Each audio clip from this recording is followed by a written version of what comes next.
Paz do Senhor, meus irmãos.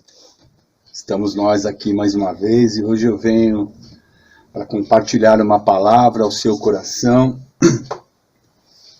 E a palavra que eu queria deixar com você nessa noite encontra-se na carta do apóstolo Paulo aos Coríntios, a segunda carta do apóstolo Paulo aos Coríntios, no capítulo 4, do verso 16 ao verso 18, onde o subtítulo diz assim: o desígnio e o efeito das aflições. As coisas visíveis são contrapostas às invisíveis.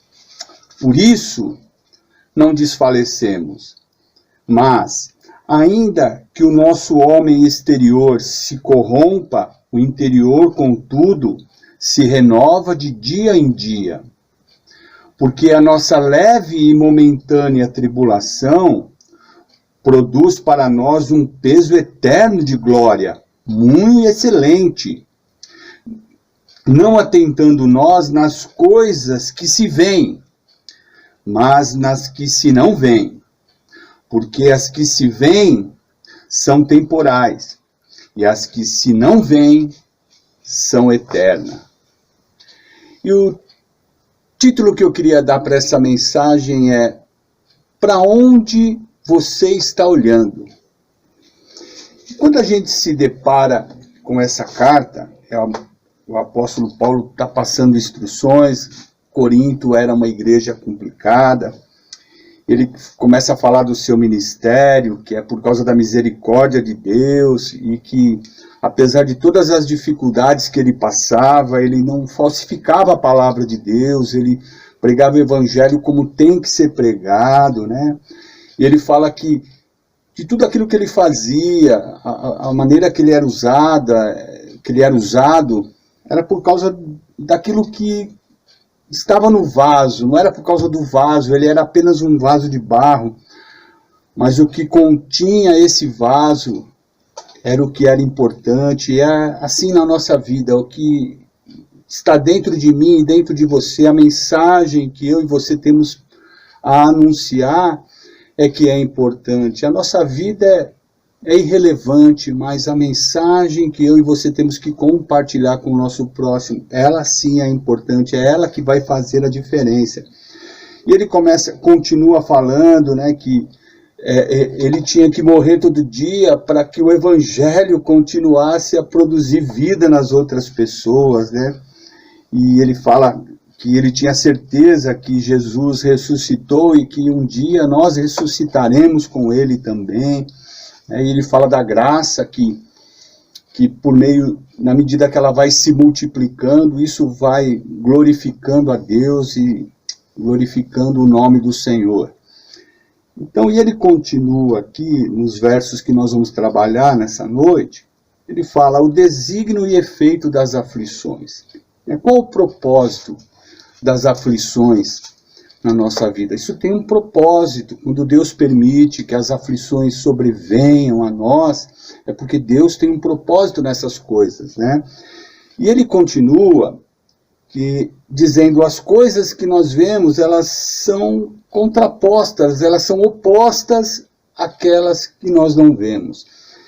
Então, e ele continua aqui, e agora nós vamos entrar no texto. Por isso, não desfalecemos, mas ainda que o nosso homem exterior se corrompa, o interior, contudo, se renova de dia em dia.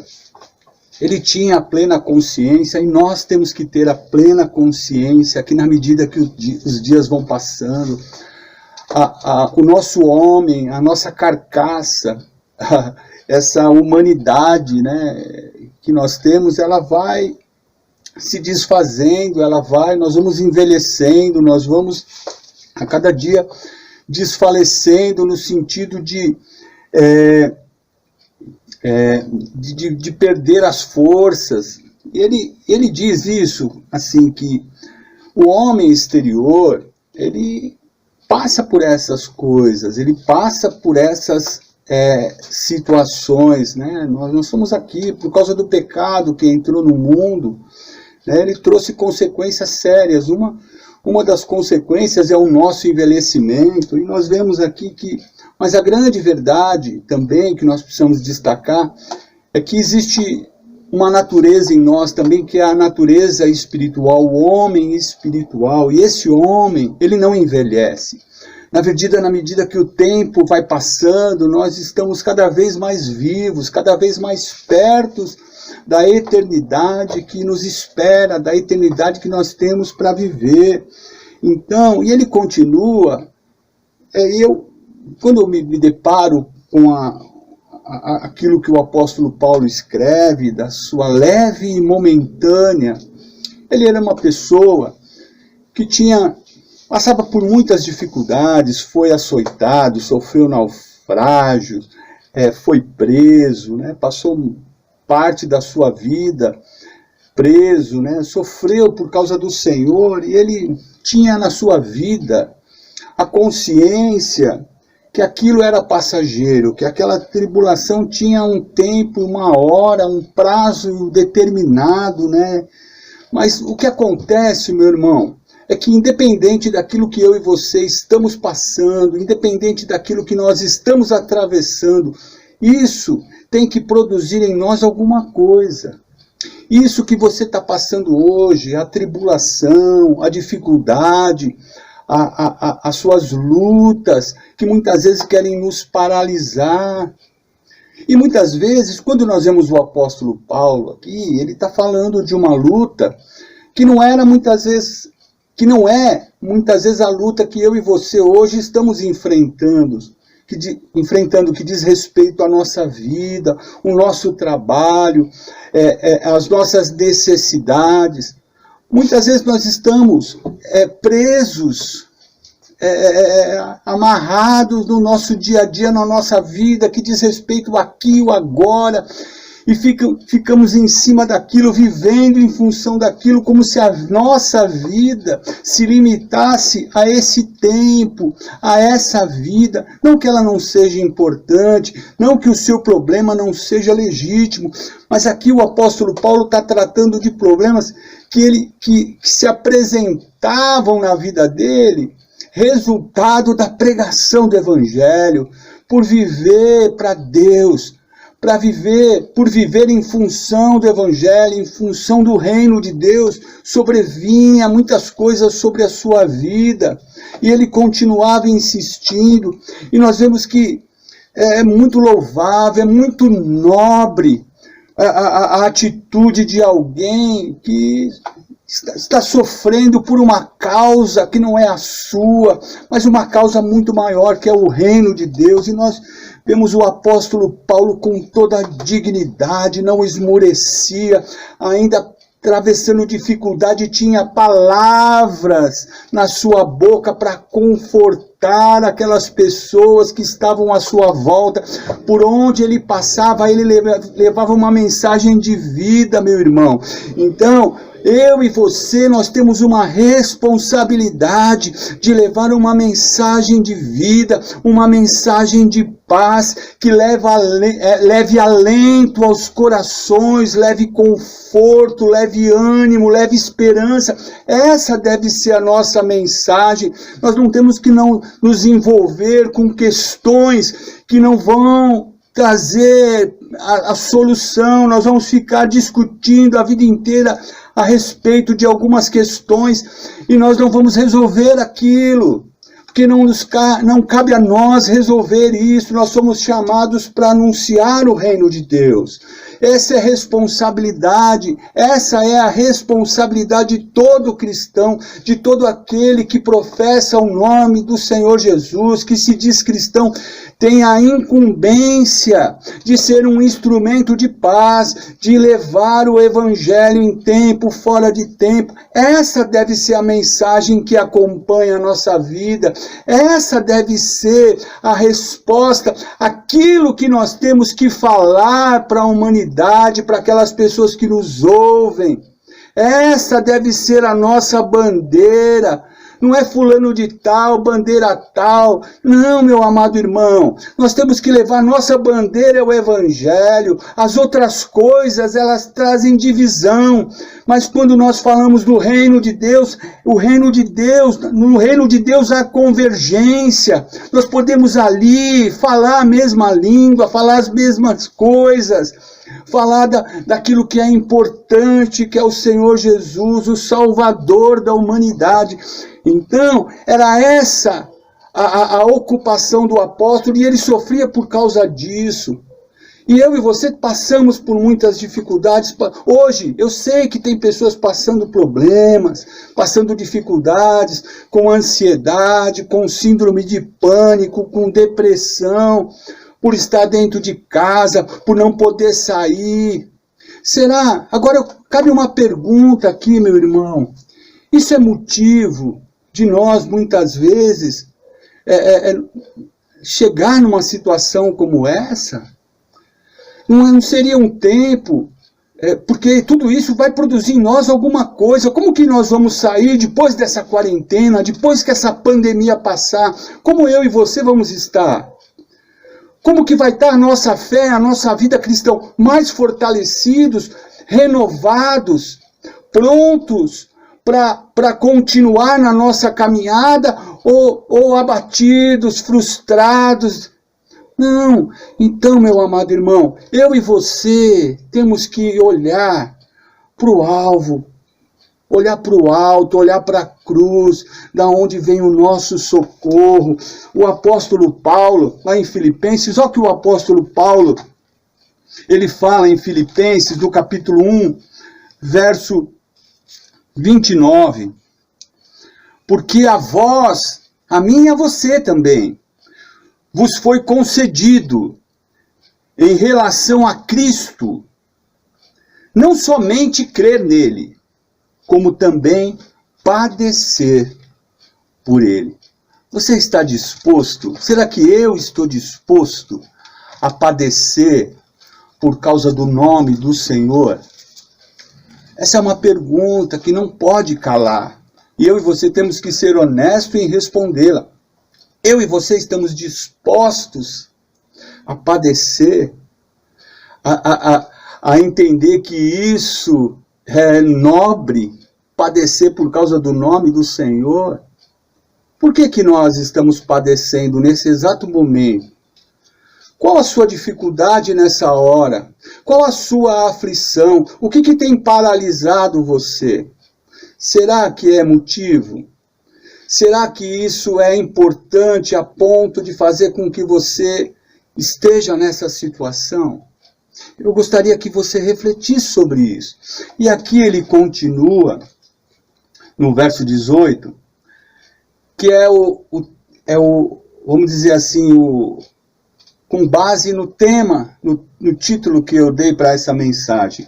Não atentando nós nas coisas que se veem, mas nas que se não veem, porque as que se veem são temporais, e as que se não veem são eternas.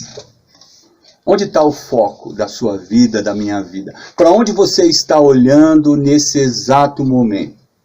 Para o noticiário?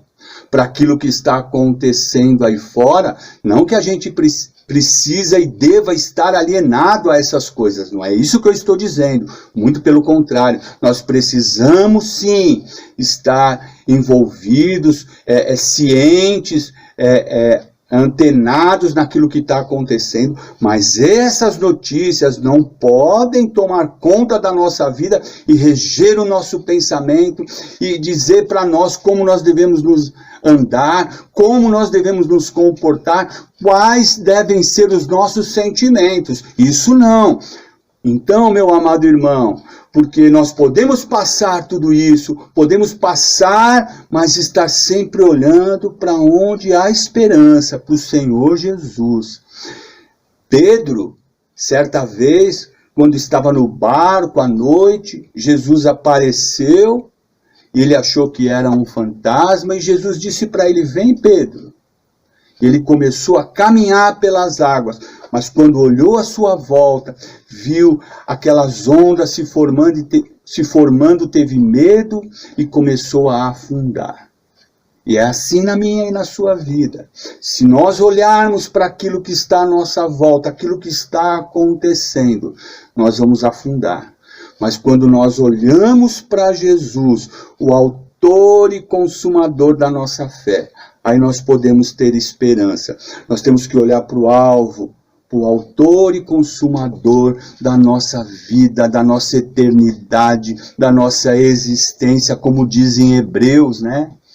Porque em Hebreus tem uma passagem, em Hebreus no capítulo 11, verso 3, diz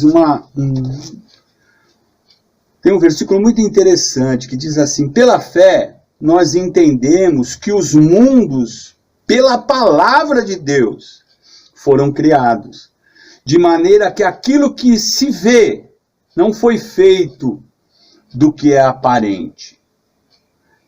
O que você está vendo hoje foi feito, o reino espiritual, ele antecede o reino material, aquilo que nós vemos hoje. Então as coisas espirituais, elas são mais reais do que, na verdade, aquilo que você está vendo. Então, a realidade de uma eternidade, a realidade de um céu, a realidade de que tudo aquilo que nós estamos passando nesse exato momento é passageiro, é temporário. E Deus, o eterno, o soberano, aquele que não dorme, está no controle de tudo. Em momento algum, o nosso Deus perdeu o controle da situação. Por isso eu e você podemos descansar. Sabe por que eu e você podemos descansar? Porque ele não dorme, ele nem tosqueneja, a palavra de Deus diz. Ele nem não dorme e não tosqueneja, o guarda de Israel. O Senhor está velando pela sua vida, o Senhor tem cuidado de você. E assim, como nem só de pão viverá o homem, mas de toda a palavra que sai da boca de Deus. Esteja certo disso, você depende da palavra que sai da boca de Deus. E Deus tem uma palavra para o seu coração nessa noite. Olhe para o alto, olhe para a cruz, da onde vem o teu socorro. O teu socorro vem da cruz. Amém, meu irmão? Eu queria orar rapidamente com você e que o Senhor nos abençoe nesse tempo que nós estamos distantes, mas nós podemos assim, através desses meios de comunicação, né, desses recursos que nós temos hoje, nós podemos estar perto. Eu queria orar com você nessa hora. Senhor, nós te damos graça por essa noite, por esse tempo, pela oportunidade que temos ainda de compartilhar da tua palavra. Ainda que distante, nós podemos estar assim antenados, ligados, em comunhão uns com os outros. E nessa hora, meu Pai, eu quero te pedir que o Senhor alcance esse meu irmão que está lá do outro lado, que muitas vezes está passando por uma dificuldade, por uma situação, Pai, ou de sofrimento, Pai, uma situação que é legítima, Pai. Oh Deus, nós não estamos falando que o problema dele não é, oh Deus, algo, oh Deus, que ele não tenha que se preocupar, não é isso, Pai. Mas esse problema, essa dificuldade que nós estamos passando, é o que nós queremos dizer, Pai, que a tua palavra quer nos dizer, ela não pode nos consumir, ela não pode tirar a nossa atenção do alvo que é o Senhor. Por isso, Pai, nessa hora eu quero convidar eu e os meus irmãos a olharmos para o Senhor, Pai. É olhando para o Senhor, Pai, que nós vamos atravessar, nós vamos andar sobre as águas, nós vamos passar pela tempestade, porque o Senhor está conosco. Muito obrigado, em nome de Jesus, para a glória do teu nome. Eu já te agradeço, Senhor. Amém.